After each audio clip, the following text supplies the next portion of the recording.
आपण पाहत आहात सुपरफास्ट 24 तास न्यूज, बातम्यांचा खरा वेग.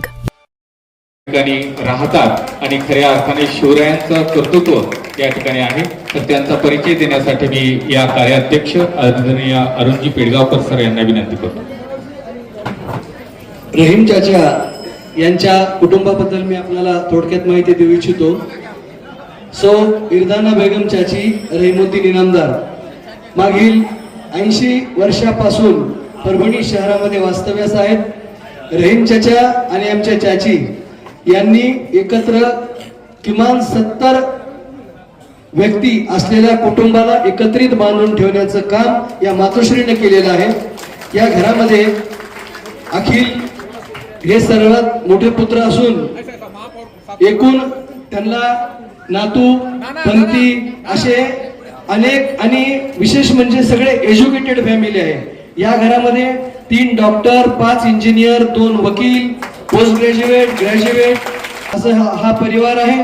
हा परिवार व्यापारिक क्षेत्रात आहे, सामाजिक क्षेत्रात आहे. त्याचबरोबर हा परिवार आणि विशेष म्हणजे आपल्या मॅडमच्या शाळेमध्ये शिकून, क्वीन्स मध्ये शिकून हे सर्व विद्यार्थी आज त्यांची नात न्यूयॉर्कला आहे, मुलं एम एस आहेत, MD आहेत. असा हा मोठा परिवार आणि आमचं या ठिकाणी भाग्य आहे की या मोठ्या परिवाराला बांधून ठेवणारे आमचे रहीम चाचा आज या ठिकाणी सत्काराला या ठिकाणी आलेले आहेत.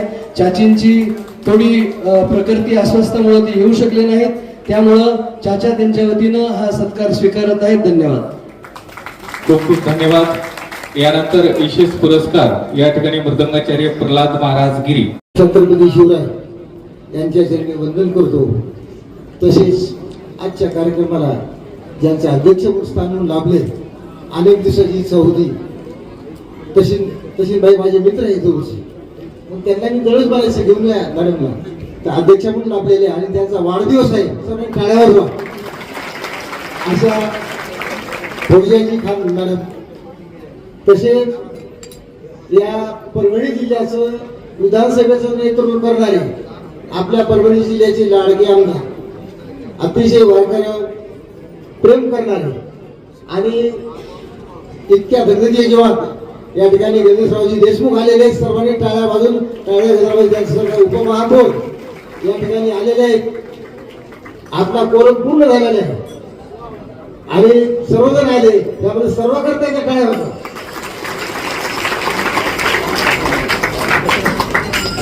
ज्यांची विशेष उपस्थिती लाभली असे आमदार राहुल पाटील साहेब, तसेच ज्यांना मी वेळात वेळ काढून सुरेश कदम.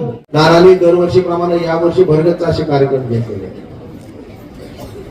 आणि खऱ्या अर्थानं समाजासाठी झटणारे म्हणून बाळासाहेब महाराजांकडे आम्ही बघतो.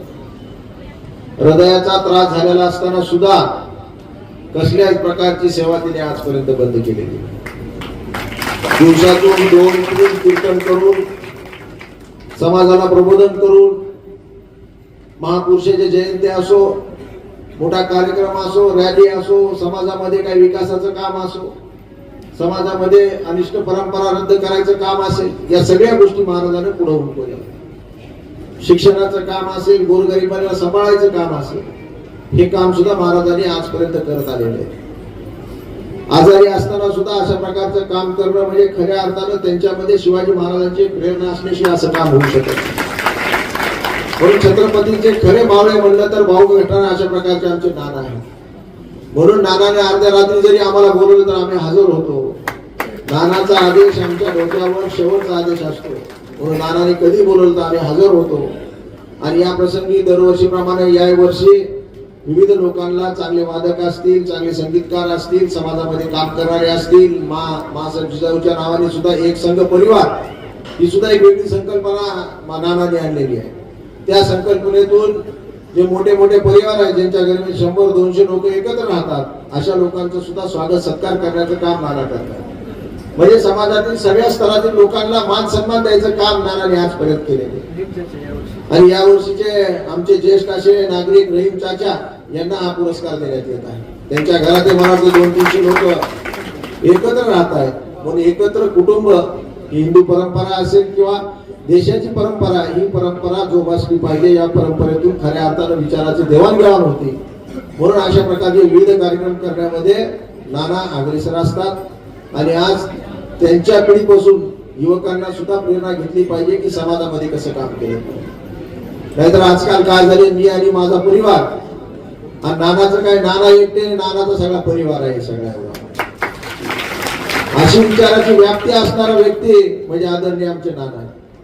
म्हणून त्यांच्या मार्गदर्शनाखाली निश्चित या समाजाचा विकास होईल, समाज पुढे जात राहील. परत एकदा छत्रपती शिवाजी महाराज यांच्या जयंतीच्या निमित्तानं आपल्याला लक्ष अशा शुभेच्छा देतो. संध्याकाळी वारकरी समाजाची मोठी आपल्या यांची रॅली सुद्धा निघणार आहे आणि आपली सुद्धा एक मोठी जयंती या निमित्तानं आपण सार्वजनिक सुद्धा काढतोय. म्हणून आपण सर्वांनी संध्याकाळी हजर राहावं आणि आनंदाच्या क्षणाला दुगणी करावं अशा प्रकारची विनंती आपल्या सर्वांना करतो. मला पुढे एक साखरपुड्याचा कार्यक्रम असल्यामुळं मी आपला जास्त वेळ घेणार नाही. आणि जसे नानांनी सांगितले, वारकरी भवनाची संकल्पना नानाची आमचीच आहे. मी विधानसभेमध्ये सुद्धा दोनदा ते मुद्दा मांडला. पण आता सत्ता खाली सुद्धा आपल्यात असल्यामुळं महापौर उपमहापौरांना मी आजच सांगतो की आपण जागेचं नियोजन पहिल्या बैठकीत करा. त्याला फंड द्यायचं काम मी आणि खासदार साहेब करू. आणि ठराव घेतलेला आहे म्हणे, फक्त जागा बाकी आहे. एकदा नानाला जागा दाखवून द्या. जागा झाल्यानंतर त्याला कसल्या प्रकारचा निधीची कमतरता पडू देणार नाहीत ही तुम्हाला आज मी शाश्वती देतो, हमी देतो. जागा सुद्धा नाना दाखवतो म्हणे. नाना काय अडचण नारळ फोड म्हणायचं तुमच्या पुढे म्हणून एक चांगलं वारकरी भवन इथं झालं पाहिजे. जसं नाना म्हणले की वारकऱ्यांसाठी रेस्ट हाऊस असेल, राहण्याची व्यवस्था असेल, इतर काही गोष्टी असतील. आणि जसं आताच नानांनी सांगितलं की जितके काही आपले वारकरी शिक्षण संस्था असतील, या संस्थेमध्ये अन्नधान्याची कमतरता पडू देणार नाही हे तुम्हाला तुमचा भाऊ राहुल पाटील आज ज्यांना काही गरज असेल त्यांना अंत्योदय योजना असेल, राशन कार्ड असेल आणि ते जर उपलब्ध नाही झालं तर मी तुमच्यासाठी आहे, तुमचा सेवक म्हणून कोणाला अन्न कमी पडू द्यायचं नाही अशा प्रकारची घोषणा आज करतो.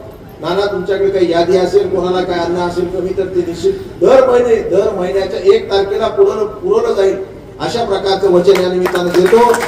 मला पुढचा कार्यक्रम असल्यामुळे नंतर मला खूप आवडलं असतं सगळ्या गोष्टी बघण्यासाठी. पुढचा कार्यक्रम असल्यामुळे मी आपल्या सर्वांना परत एकदा शिवजयंतीच्या लक्ष शुभेच्छा देतो आणि थांबतो. जय हिंद, जय महाराष्ट्र.